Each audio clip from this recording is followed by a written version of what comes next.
Hello नमस्कार, मैं doctor Surendra खंसली ज्योतिष आचार्य ज्योतिष की इस नई श्रृंखला में आप सभी लोगों का स्वागत करता हूं। आज हम मकर राशि के बारे में विचार करेंगे। मकर राशि का जो विश्लेषण होगा, मकर राशि की जो रीडिंग होगी, उसमें सबसे पहले लग्न लॉर्ड को पकड़ते हैं कि जो असेंडेंट आपके हैं वो किस तरह से रिजल्ट देते हैं आपकी ही राशि में। और उसके साथ साथ में आपकी राशि के साथ में जहां पर भी लग्न लॉर्ड बैठे हुए हैं, जहां पर भी आपके असेंडेंट के जो लॉर्ड बैठे हुए हैं वो किस तरह से प्रभावित करते हैं आपके चारों तरफ, और विशेष करके उस हाउस को जहां पर कि वो बैठने जा रहे हैं 12 हाउसेस में से किसी भी एक हाउस में। चलो बात करते हैं और असेंडेंट के बारे में। सबसे पहले मैं कुछ बताना चाहूंगा कि जो आपके जो असेंडेंट हैं, जैसे मकर राशि एक कैप्रिकॉन है, कैप्रिकॉन के जो लॉर्ड हैं, जो मकर राशि के लॉर्ड हैं वो हैं सैटर्न, वो है शनि। तो शनि जहां पर भी बैठे होंगे उस हाउस से संबंधित वो बहुत अच्छे रिजल्ट्स देने शुरू कर देते हैं। असेंडेंट को ये कहा गया है लग्न, और लग्नेश को ये कहा गया है, लग्न के जो लॉर्ड हैं, जो ओनर्स हैं, उनके लिए कहा गया है कि वो 3, 6, 11 या इसके अलावा यदि वो 6, 8, 12 में भी बैठते हैं तो वहां से भी अच्छे रिजल्ट्स देखते हैं। यहाँ तक कि यदि 8th हाउस में बैठते हैं तो किसी तरह से मार्केस वाली बात नहीं होती, वहां पर कई तरह से अच्छे रिजल्ट्स आने शुरू हो जाते हैं, क्योंकि वो आपके लग्नेश हैं और लग्नेश जो है आपको प्रोटेक्ट ही करते हैं। चलिए बताते हैं कि लग्नेश क्या होते हैं। लग्नेश आपके हीरो हैं, लग्नेश आपके सेवर हैं, लग्नेश आपकी एनर्जी है, लग्नेश आपके एक एग्जिस्टेंस है, लग्नेश एक रूलर के रूप में कार्य करते हैं। और लग्नेश जो है आपके कई रूप से आपको कंट्रोल करते हैं, कंट्रोलिंग अथॉरिटी है आपकी। और उसमें आप यू विल एक्ट बेटर, इस तरह से जहां पर भी होते हैं वहां पर इस जो कार्य है उनमें एक नई गति आनी शुरू हो जाती है। और वहां पर वो उस हाउस से संबंधित एक नई जो जो कार्य उस हाउस से संबंधित है, उस हाउस से संबंधित कार्यों में वृद्धि करने लगते हैं। इसके साथ साथ में ये अच्छा होल्ड करते हैं, फोकस्ड करते हैं उस हाउस को। साथ साथ में जो इसके रिजल्ट्स हैं वो आपकी संबंधित जो हाउसेस होते हैं, चाहे वो पंचम स्थान है, इस 5th हाउस से संबंधित है, तो 5th हाउस से संबंधित जितने भी रिजल्ट्स होते हैं उनके अच्छे कार्य करने शुरू कर देते हैं वहां पे, और अच्छी एक प्रोग्रेस वहां पर होने लगती है। इसी तरह से 9th हाउस और कोई भी हाउस हो वहां पर आपकी स्किल को बहुत अच्छा कर देते हैं, एबिलिटी को बहुत अच्छा कर देते हैं, और दूसरों से कनेक्ट होने के लिए आपके लिए एक बहुत अच्छा साधन वहां पर बनाते हैं आपके लग्नेश, लगन के लॉर्ड। ठीक है, इन्फ्लुएंस करते हैं आपको कई तरह से। वहां पर आप करेजियस भी होते हैं, इन्फ्लुएंसेस टू दियर एबिलिटी, अपनी एबिलिटी के अनुसार आप वहां पर कनेक्ट होते हैं लोगों से। तो ये है, और इसके बारे में मैं बताऊंगा। अभी बताते हैं कि कहाँ पर जो कैप्रिकॉन साइन के लॉर्ड कहाँ पर हैं और क्या यहाँ पर प्रभाव दे रहे हैं। इस समय कैप्रिकॉन के जो लॉर्ड हैं, जो शनि है, शनि महाराज ठीक बैठे हुए हैं आपके 3rd हाउस में। यहाँ पर राहु भी है, सैटर्न भी है, मरकरी भी है, और यहाँ इस स्थान में इस समय वीनस की स्थिति भी है। यदि अभी गोचर ग्रह के बारे में कहा जाए कि गोचर क्या हो रहा है कैप्रिकॉन में, तो ठीक जो है 2nd हाउस में राहु आएंगे आपके 18 मई 2025 को आएंगे। और यहाँ पर राहु का जो ट्रांजिट होगा 18 मई 2025 से ठीक जो है 5 दिसंबर 2026 तक 1.5 ईयर के लिए 3rd हाउस से और 2nd हाउस में राहु का ट्रांजिट होने वाला है। इसी तरह से जो सैटर्न है, सैटर्न पूरे साल भर यहाँ पर रहेंगे और अगले साल भी रहेंगे, ठीक 2.5 ईयर्स यानी कि 2.5 साल तक आपके 3rd हाउस में रहेंगे। उसके साथ साथ में मरकरी जो है वो ठीक ट्रांजिट कर जाएंगे आपके 4th हाउस में 7 मई 2025 को, और वीनस ट्रांजिट करेंगे आपके 4th हाउस में 31 मई 2025 को। इस तरह से इस समय जो सन की स्थिति है यहाँ पर एग्जाल्टेड पोजीशन में है। सन यहाँ पर एग्जाल्टेड पोजीशन उच्च के होने से अच्छे परिणाम आपके 4th हाउस के आने शुरू हो गए हैं। इसके साथ साथ जुपिटर आपके 5th हाउस में है, और 5th हाउस से 6th हाउस में जाएंगे। ये 14 मई को जाएंगे, 14 मई को 6th हाउस में पहुंचेंगे, और उसके बाद सीधे अक्टूबर में यहाँ पे 18 अक्टूबर को आपके ठीक 7th हाउस में पहुंच जाएंगे अतिचारी होकर के। इनकी 3 टाइम्स स्पीड ज्यादा होकर के ये अतिचारी होकर के यहाँ पहुंचेंगे और फिर इसके बाद इसी स्थान में जो ये आपका 6th प्लेस है इसी में आ जाएंगे 5 दिसंबर 2025 को। इस तरह से ये ग्रहों का गोचर हो गया। गोचर के बाद हम आते हैं कि आपका जो असेंडेंट है वो इस समय कहाँ है, 3rd हाउस में। 3rd हाउस से संबंधित आपके 2.5 ईयर्स के लिए रिजल्ट कैसे होंगे, क्योंकि मैंने अभी बताया था कि जो असेंडेंट है वो कहीं पर भी यदि लग्नेश कहीं किसी हाउस में भी जाते हैं तो वैदिक एस्ट्रोलॉजी के अनुसार उनका परिणाम उस हाउस से संबंधित बहुत अच्छा हो जाता है। चलिए शुरुआत करते हैं और बताते हैं कि कैसे अच्छा होता है। थोड़ी सी लाइन्स इसके बारे में मैं आपको बताना चाहूंगा कि जो लग्नेश है, जो असेंडेंट है, ये इन वैदिक एस्ट्रोलॉजी व्हेन द लग्न ascendant lord is placed in 3rd house, it signifies that native will, courageous and independent, individual skill and communication, creativity and natural inclination towards entrepreneurship. Native tends to be adventurous, athletic, and enjoy pursuing a personal growth, learnings, and travel. The 3rd house, often associated with the courage, communication, and siblings, also influences their ability to connect with others, and natives' life's journey will be more active. अब यहाँ पर हम जो देखते हैं कि जो 3rd house से संबंधित है, 3rd हाउस में किस तरह से इसके अच्छे परिणाम जो आते हैं वो कैसे इसके लिए बहुत अच्छे हो जाते हैं।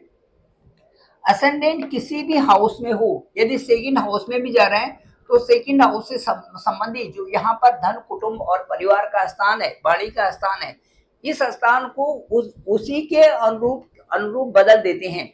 वैसे ही आपके मकर राशि के 3rd हाउस में यहाँ पर सैटर्न चले गए, यहाँ पर स्किल भी है, कम्युनिकेशन भी है, आपका एंटरप्रेन्योरशिप भी है, आपका एथलीट भी है, आपकी क्रिएटिविटी भी है, आपकी जो आर्ट के का जो आपकी जो कला है वो भी है। साथ साथ में ये स्थान आपको ये बताता है कि अपने एक्शन के द्वारा आप किस तरह से अपने लिए अपने जो उसका अपना भला कैसे कर रहे हैं, ये आपको 3rd हाउस बताता है कि अपने लिए सोचना, अपने लिए करना और अपने लिए ही आगे बढ़ना कैसे हो सकता है। इसके साथ साथ में ये 3rd हाउस आपको सोसाइटी के बारे में बताता है कि वहां पर अपनी स्किल को, कम्युनिकेशन को आपने कैसे बढ़ाना है, लोगों तक कैसे पहुंचाना है और साथ साथ में उसके क्या परिणाम होंगे। सीधे कहा जाए तो जो 3rd हाउस रिसर्च से भी संबंध है कि कार्यों की परफॉर्मेंस किस तरह से किया जाए, कैसे उनकी शुरुआत किया जाए, किस मेथड्स को अप्लाई किया जाए, उसके बाद उन कार्यों की प्रगति कैसे हो और वो कार्य किस तरह से एक कंक्लूजन टाइप पे एक उस स्तर पे पहुंचे जहां से कि ये लगे कि ये कार्य नए रूप में आपके लिए बहुत सारी चीजें ला करके आ रखी हैं और वो आपके जीवन को कई एंगल से प्रभावित कर रहा है। ये है 3rd हाउस। इसी तरह से कैप्रिकॉर्न के लिए ये जो 3rd हाउस में जो शनि है ये बहुत बेहतर परिणाम लाएंगे, इसलिए भी लाएंगे क्योंकि ये एक तो बृहस्पति का घर है और जो वैदिक एस्ट्रोलॉजी में कहा गया है कि यदि बृहस्पति के घर में शनि जाते हैं तो वहां पर बदलते स्वरूप में परिणाम आते ही आते हैं, क्योंकि जो नेचर है, जो यहाँ इस हाउस के लॉर्ड की नेचर है वो जुपिटर की नेचर है। जुपिटर का नेचर हमेशा अच्छा ही नेचर होता है। वो इस समय जुपिटर आपके ठीक 5th हाउस में, 5th हाउस में इस समय गोचर कर रहे हैं। जुपिटर यदि 6th हाउस में भी जाते हैं तो 6th हाउस से भी अच्छे परिणाम इन हाउसेस के देंगे। 1 2 3 4 5 ये देखिए यहाँ के परिणाम देंगे आपके 10th हाउस के, 6 7 आपके 12th हाउस के और आपके 2nd हाउस के परिणाम अच्छे परिणाम देंगे। शनि भी जब यहाँ पर जाएंगे तो जुपिटर से संबंधित, जुपिटर जिन हाउसेस पे जहाँ पे नजर जुपिटर की एक्सपेक्टेशन हो रही है वहां वहां के अच्छे परिणाम आने शुरू हो जाएंगे।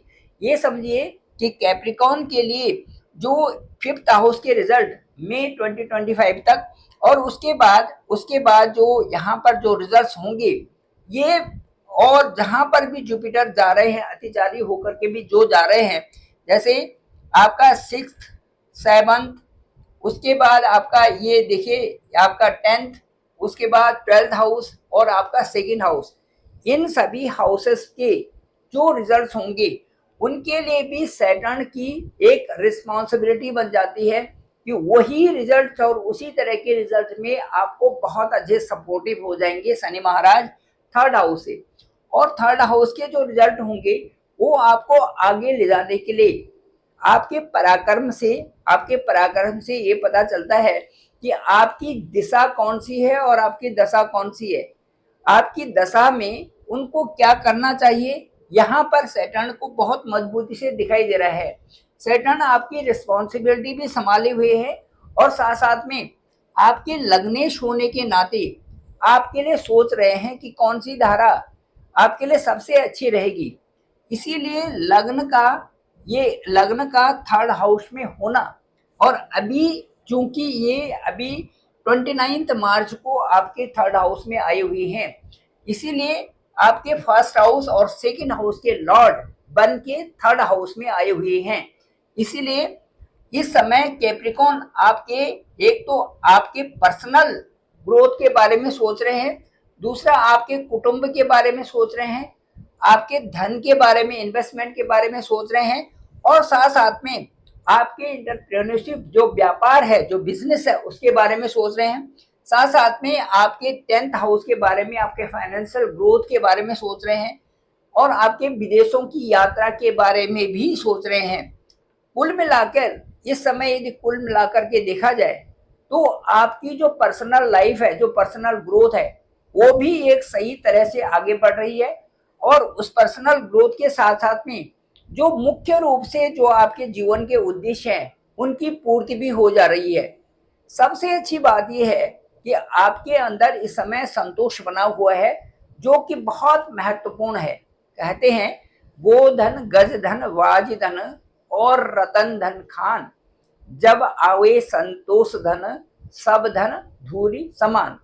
तो ये मकर राशि वालों के साथ में इस समय स्थिति आई हुई है कि जो संतोष है, जो संतोष जहां पर आप कार्य कर रहे हैं और जिस स्किल में आप कार्य कर रहे हैं वो अच्छा है, सबसे उत्तम है।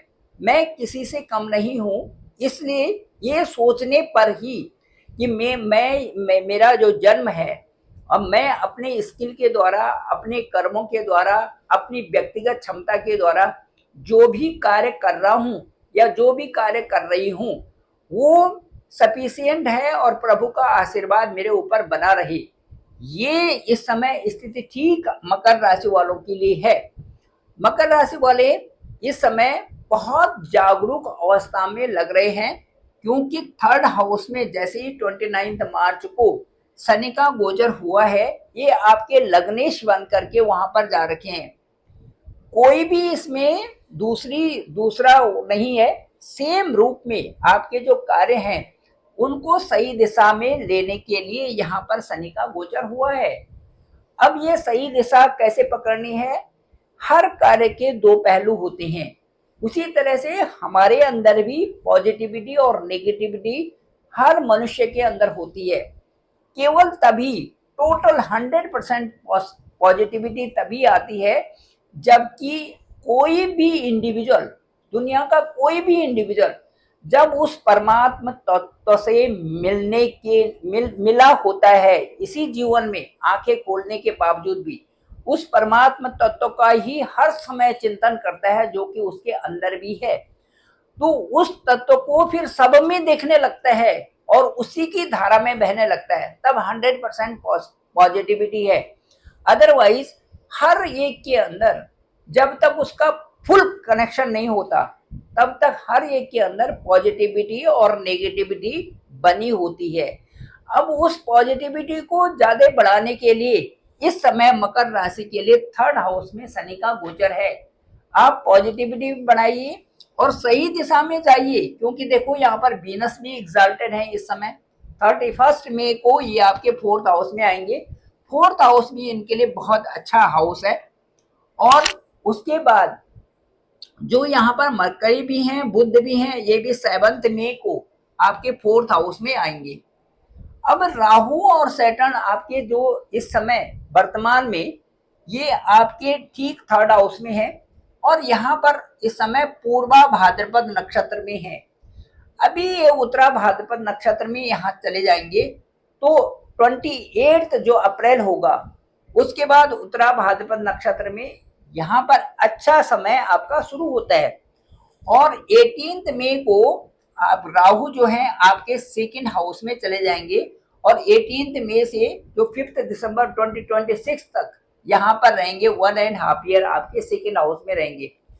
चूंकि ये 2nd हाउस भी शनि से ही संबंध है, आपके लग्न से ही संबंध है, जो कि यहाँ से 3rd हाउस में है, यहाँ से 2nd हाउस में है, इसलिए राहु का भी यहाँ पर जो गोचर है आपके 2nd हाउस में किन्हीं कारणों से लग्नेश होने के नाते, लग्नेश का घर होने के नाते यहाँ पर राहु की नहीं चलेगी। यहाँ पर पूरा व्यवहार शनि का ही चलेगा। हालांकि राहु कई तरह से कार्य करने की जल्दीबाजी और कुटुंब में डिसीजन लेने के लिए जल्दीबाजी या और कई सारी चीजों में यहाँ पर करेंगे, लेकिन आपको सावधान रहने से सबको अपने अपने बात करने का अधिकार देना है। और उसके बाद आप सबसे पीछे से यदि कभी डिसीजन आपसे पूछा जाता है तो तब अपना डिसीजन बताएं। अदरवाइज आप अपने कार्यों में ज्यादा उद्यत रहें तो ज्यादा अच्छा होगा, क्योंकि मकर राशि से संबंधित यही है कि अपने कार्यों को यदि आप परफेक्ट रूप से करते जाते हैं तो सबसे आगे अच्छा आपके लिए होगा। अब मैं ये कहता हूं कि जो मकर राशि के लिए इस समय कहा जा सकता है कि जो गोचर है वो भी बहुत अच्छा है। साथ साथ में जो लग्न और लग्नेश है, क्योंकि लग्नेश हमारी पावर है, लग्नेश हमारी एनर्जी है, लग्नेश हमारी बॉडी को ठीक रखने वाले हैं, पर्सनालिटी डेवलप करने वाले हैं, इसलिए इस समय की जो परिस्थितियां हैं वो आपके लिए बेहद अच्छी हैं। और राहु की भी 1.5 साल के लिए अच्छे परिणाम है और सैटर्न के 2.5 साल के लिए बहुत अच्छे परिणाम है। जो आपको जो संदर्भित आप कार्य करना चाहते हैं वो कार्य आपके पूरे होंगे ही होंगे। Thank you very much. मैं डॉक्टर सुरेंद्र खंसली, ज्योतिष आचार्य। डिस्क्रिप्शन में मेरा नंबर है 9868280191। आप डायरेक्ट मुझे कॉल भी कर सकते हैं और मैं आपका कॉल पिक करूंगा। साथ साथ में बताएंगे कि आपका लग्नेश कहाँ पर बैठे हुए हैं, क्या आपका असेंडेंट है। यहाँ पर तो हमने केवल चंद्र कुंडली के हिसाब से 10 लिया, कैप्रिकॉन साइन लिया। यहाँ पर आप कोई भी असेंडेंट हो सकता है, 2 भी हो सकता है, 1 भी हो सकता है, 7 भी हो सकता है। उसके जो लग्न लॉर्ड है कहाँ पर बैठे हुए हैं, उनका क्या प्रभाव है और उस हाउस से संबंधित क्या क्या रिजल्ट देने वाले हैं। जैसे कि अभी मैंने 3rd हाउस से संबंधित रिजल्ट का आपके साथ में बखान किया है। मुझे लगता है कि ये ब्लॉग आपको अच्छा लगा होगा। आपकी कुंडली का विश्लेषण करेंगे, ओवर फोन आपसे पूरी बातें करेंगे और पूरी रीडिंग जो मेरा अनुभव होगा मैं आपसे जरूर शेयर करूंगा और अनुभव के अनुसार आपको बताऊंगा कि कहाँ पर लग्नेश आपके लिए क्या देख रहे हैं और लग्नेश का आपके लिए इस साल में और 2-2.5 साल में क्या आपके लिए तजुर्बा बन रहा है। इसके साथ साथ में और ग्रहों की जो स्थिति है वो आपके लिए पॉजिटिविटी कब ला रही है। Thank you very much. आप सभी लोगों का धन्यवाद, आप सभी लोगों का आभार। मेरे इस चैनल को डॉक्टर सुरेंद्र खंसली नामक इस चैनल को आप सब्सक्राइब करें, सभी लोगों तक भेजें ताकि सबको इसकी जानकारी हो सके। पुनः आभार, पुनः बहुत बहुत धन्यवाद।